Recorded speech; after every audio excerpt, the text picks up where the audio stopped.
So my science experiment was on water quality, and so my big question was, is our water clean? I tested 4 different water samples. The water samples were my tap water from home, the drinking fountain water from here at school, creek water from behind my house, and Kirkland drinking bottled water. And so my hypothesis was that I thought the bottled water would be the cleanest, and that the creek water would be the most contaminated, meaning dirtiest. And so my procedure, what I did was I bought 4 of these First Alert water testing kits off of Amazon.com, and I collected the water from my 4 different sources. I then tested these 4 different water samples with the test kit, and then I recorded my results. My results are up here, and for the bacteria test, this was the bacteria test at first. It took 48 hours to complete. You can see how this is a lighter shade of purple than the rest of these, and at the end of the 48-hour period, it is now yellow, and the rest of them are still the same. Yellow means that it was a positive, for bacteria, and since it was positive, it means it is harmful enough bacteria in there, and enough bacteria that can harm you and get you sick. But the rest of them were a shade of purple, meaning that they were negative for bacteria and it wouldn't harm you. And then, so which one had the bacteria? The creek water. The creek water. And so the other 3 were okay? Okay for bacteria. And I had other tests, including lead, pesticides, nitrates, nitrites, chlorine, hardness, and pH. Okay. I'm not going to explain all those to you because it would take a very long time, but the pesticides and lead were negative. The hardness really doesn't matter in your water, but you do want a little bit of hardness because hardness is basically minerals in your water.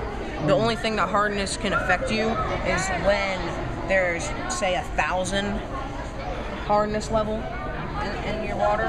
And so the max drinking fountain water had a 250, and that's a pretty good number if you want what minerals. What got the 250? The max drinking fountain water, the hardness of a 250, means it has enough minerals and it's good for you. Well, that's the water you got here? Yes. Okay. Water we have in our drinking fountain here. And I figured out that your tap? My tap water, it had a hardness of 250 also. Had a pH of 7.5, total nitrate nitrite of 2.0. And so that was pretty good. Did you find anything wrong with the tap water? Not really. Okay. Nothing really terrible about it. Right here on the back of the packet that came with the water testing kit, you can see what the desired levels are.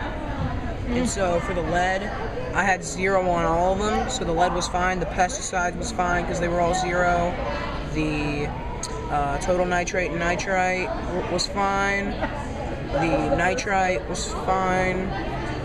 Total chlorine, I had 0 on all of them, so that was fine. The pH was fine because they were all between these levels. And then the total hardness, it says 50 ppm or less, and if it's higher than that, you should call them.